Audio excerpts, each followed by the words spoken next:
Hello, my wonderful friends. Mage with you on a beautiful day in Asha, and I am beyond excited. We're going to do the second half of Asha 9. Listen to what this says. It says, "This thought I hold is the key to the kingdom, and this wisdom rules both worlds."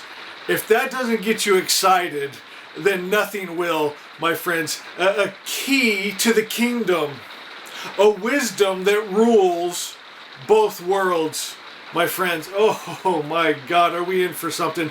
Before we get into Asha 9, I want to ask you guys, what did you think about that meditation I put out last night? So we're memorizing Asha 9. We're putting that holy word, that holy Om in our hearts to memory. And then with that meditation and that music, I did it last night, my friends, and it touched me. And so I want to know, go to the comments and let me know if you want me to do more meditations. We could do a meditation like that on every 16th statement and teaching of Asha if you wanted to. Before we get started, I don't even know how to put this into words. Stay with me. This is one of those messages I ask you, stay with me today, because I will get to the key that opens the door to the kingdom, my friends. And I think we can all agree we all need that. But I have to lay a little groundwork. I want to share a vision I had last night that will blow your mind, my friends. Spirit took me and showed me it was a town that actually existed, run by magicians, my friends, and it reminded me so much of what Lao Tzu talked about. And I'm going to read you what Lao Tzu says. But my friends, it was beautiful, and Spirit was showing me that we can have that kind of kingdom, and we're going to get the key today. But I want to kind of set the groundwork. When I was just a child, my friends, I was surrounded by spirits. I remember my mom telling me stories about she would be downstairs and I was upstairs in my room in my crib, and she'd hear the rocking chair rocking next to my crib, and she'd walk up and look in the door, and the rocking chair would just be rocking. Someone was sitting there watching me, my friends. And through my whole life, I've been able to see through to the other side, to see and hear spirits, my friends. And something I never shared with you guys, and I'm going to share with you because a lot of you are joining the Order of the Magi, becoming a Magus. And you need to know the responsibility that you hold. And so I've never shared this, because I thought it might creep some people out, but I was a small child. And I can still remember where I was standing in my room, and I heard so clearly that when you grow up, you can be either really good, you're going to be really good, or you're going to be really, really bad. And in that download, if you know how these works, I understood everything that meant and encompassed. At such a small age, I shouldn't have been able to understand it. But I think you'd all agree I took the right path, my friends. I am channeling Ahura Mazda, the all-good spirit that has no attributes of the evil spirit, my friends. Because when you hold magic and gifting in you, my friends, there's consequences, and it can be good or bad. And I'm going to give you a few examples of both of those.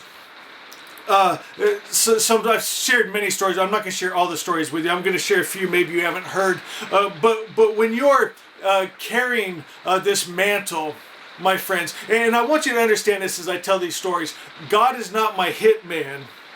Okay? And it's easy to want to try to get into that, like God's fighting your battles like that. That's not how it works, my friends. But I began to notice as a child, anyone who messed with me, bad things happen. Matter of fact, almost everyone I can think of that has ever wronged me is dead right now. And like I said, it's not because God kills them, but what happens when you're holding divine life and love, my friends, and evil and death tries to come in and attack you, what else could death do but die? Think of it like when you're light, okay, and darkness tries to come into light. What happens to the darkness, my friends? It's obliterated. It's removed. You know, you flip on a light in a dark room and the light or the darkness just disappears. And my friends, when you're holding that much light darkness can't come against you. And if death tries to come against you, what else could death do but die? When you're divine health, get this, I think you need this more than ever right now with this pandemic going on. When governments are mixing up viruses in labs, you might need to know this. When you're divine health, sickness and disease dies when it touches you, because dis-ease can't live in divine health. Disease can't live in God, my friends. When sickness and disease comes on me, it's not very happy. It dies, because what else could death do but die, my friends? So when we hold these highest vibrations, those lower vibrations don't do real good coming around us. And I'm going to give you a couple different examples. How do I want to tell this? I want to be careful for the person. No, I think I'm just going to tell it how it is. It's kind of funny. I got these books right here. This will be perfect. Okay, stay with me to the end of this one, guys, please. We're going to get to the key to the kingdom, the wisdom that rules both worlds, but I need to lay the groundwork of the responsibility. I was married for 12 years, and a man, a good Christian man, he called himself, broke up my family. And I was not happy about it. And I had so much emotion, because me and my kids are tight.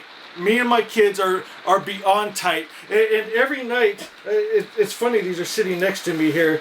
I would read them 2 books. Humphrey's Bear, Blazing Blue Sea, just all their favorite books. It's funny, I pulled those out, my friend. I wasn't planning this. And so, I mean, my kids were everything to me. They'd fall asleep on my chest every night, and we were so close, best friends. And now with this man coming in, breaking up our family, I was only going to see them on the weekends. That brings up a lot of feelings and emotion. And my friends, magic works really strong with strong feelings and emotions. I won't even go into all the stories because I don't have enough time. But my friends, I'll tell you what happened. I told my ex-wife, because me and him had a couple goes at it, and finally it just came out of my mouth. My gifting as a prophet, I didn't think this. It surprised me when it came out of my mouth. I said, I will not lay a hand on him, but you will watch him start to die from the inside out. Now realize this, I'm not practicing black magic. I'm not putting a curse on him. I'm speaking what I saw. And I've done this so many times, my friends. I don't even realize what's coming out of my mouth. And then it takes place.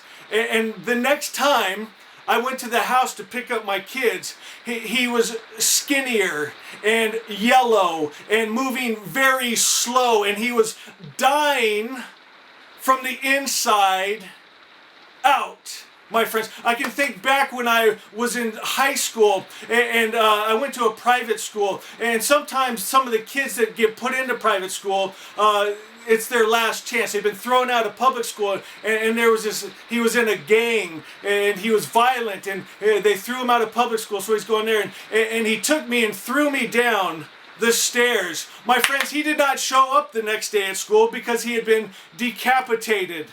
My friends, and so there's a power that comes when you are a magi. Okay, and so you want to be a magi, but and like I said, my friends, it's not God your hitman. It's what you're holding, the mantle that you're holding, the light that you're holding. And I got so many stories, my friends.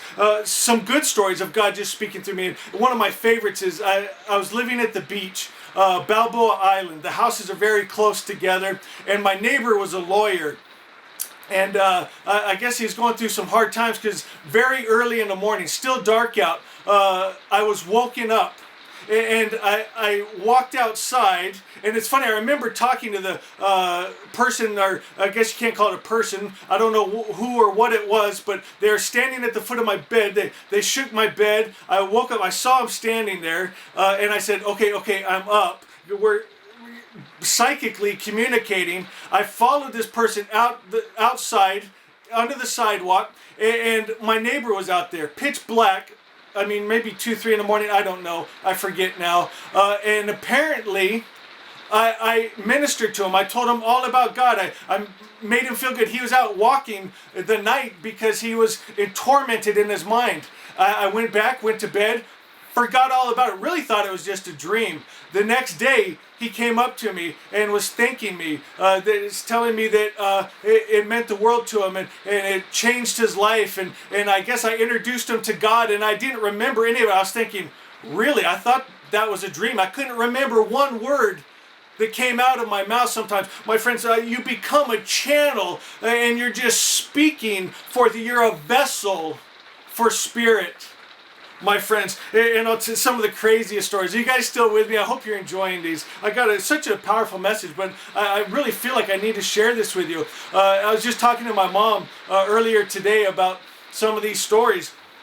And people would come up to me, my friends. I'd be at a restaurant, standing outside waiting, especially in California where I grew up, the restaurants are packed. You'd all sit out and stand outside waiting for your table to be called. And people would just walk up to me. I didn't have a YouTube channel at the time. They didn't recognize the face of the Magus. I didn't have a shirt on that said, "Ask the Prophet a question." My friends, people would just all of a sudden be staring at me. I'd go, "Oh, here they come." And they just walk up to me and start asking me questions about God, about the afterlife. Out of all the people, my friends, and it started to happen so much, it became a joke. I'd be out shopping for cars, and people would just walk up and take over the conversation, asking me about God. And my friends, people, there's a sense, somehow they know that Spirit is going to speak through this person, my friend. So you want to be a magi. It's amazing.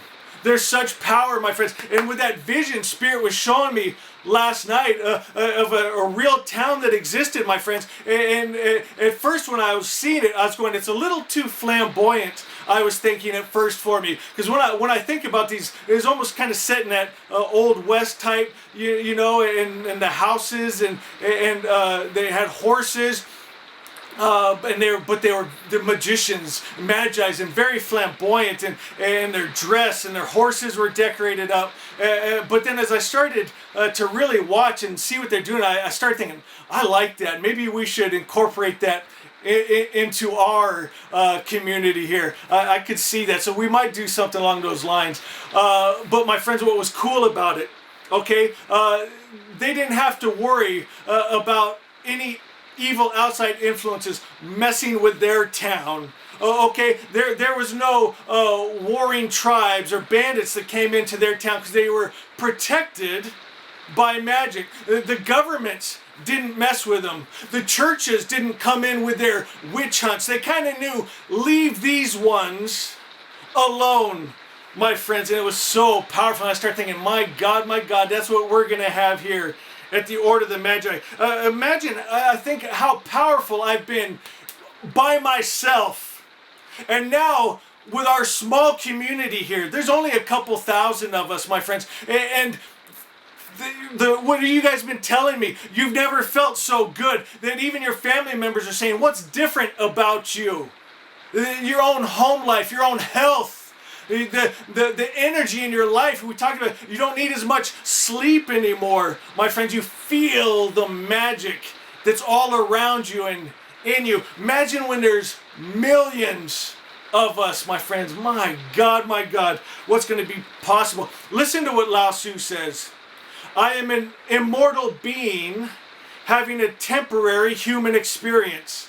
Between birth and death, 3 and 10 are followers of life. 3 and 10 are followers of death.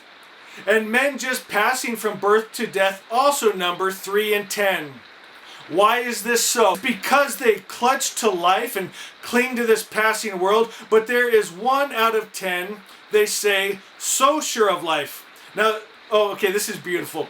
There is 1 out of 10, they say, so sure of life. And again, it's that divine life we're talking about here. That tigers and wild beasts keep clear. Weapons turn from him on the battlefield. Rhinoceroses have no place to horn him. Tigers find no place for claws. And soldiers have no place to thrust their blades. Why is this so? Because he dwells in a place where death cannot enter. He dwells in the place where death cannot enter. So there's 3 and 10 going after just life. There's 3 and 10 after death. There's 3 and 10 just passing, but there's 1 and 10, which we'd call being a magus, right? A master that is one with life. And the illusions of the world can't harm him, because he dwells in that place where death cannot enter. Realize your essence, and you will witness the end without ending. Oh my God, my friends. That's going to be our community. Millions of 1 out of 10s. Millions of magicians. Millions of people living in divine life and divine health. So that's great, Magus. How do we do that? Go to Asha 9. I hope we're doing okay on time. This SD card I have only has 20 minutes in it, so I'm going to try to get through this. So let's go to the second part. We memorized the first part yesterday. The second part says, no one can force bad energy on me. I think I've shared that with you. In my own life, my friends, people don't really mess with your magus. And that's where I want to get you to, where you are holding so much light, so much love, that the hate and the greed and the evil spirits and the darkness and the sickness and the disease and the death and the evil people will not enter your circle, my friends. No one can force bad energy on me, for I am light, and in light there is no darkness. And here's what I need you to get. This opinion or thought, word I hold, again, verily, verily I say unto you, he who holds my word has God life. We hold it. This thought, this word that we hold is the key to the kingdom, my friends. Everything you get this, my friends, what prayer is. Prayer is not begging a deity in the sky. I'm just a lowly worm, a sinner. Help me, person in the sky. No, my friends, prayer is a belief. It's an alignment. It's taking into you God and his names. You got to become God. Good, love, light, peace, joy, kindness. No matter what's going on around you, how anyone else is acting, this is who and what I am. It's working out of that divine spark, that Fravashi, letting that lion illusion and ego and wrong ideas of yourself fall away, and that God life coming out, my friends, living from that place. Oh, you only think God thoughts, good thoughts. You only speak God words, good words. You only do God things, good things. My friends, you become God. My friends, it's that energy in this vessel is God. God is my life, and my life is God. And this wisdom rules both worlds, my friends. And that's magic. That's first circle magic, my friends. So I'm going to ask you, memorize the second half of Asha 9. Use that meditation. I'll put that meditation up if you haven't come across it. It's meant to just fall asleep with it. And it just repeats Asha 9 over and over again with this beautiful healing music. And it goes into that heart of hearts, my friends. So beautiful. All right, guys, I love you so much. So proud of everything you guys are doing. Keep sharing Asha, and know I love you.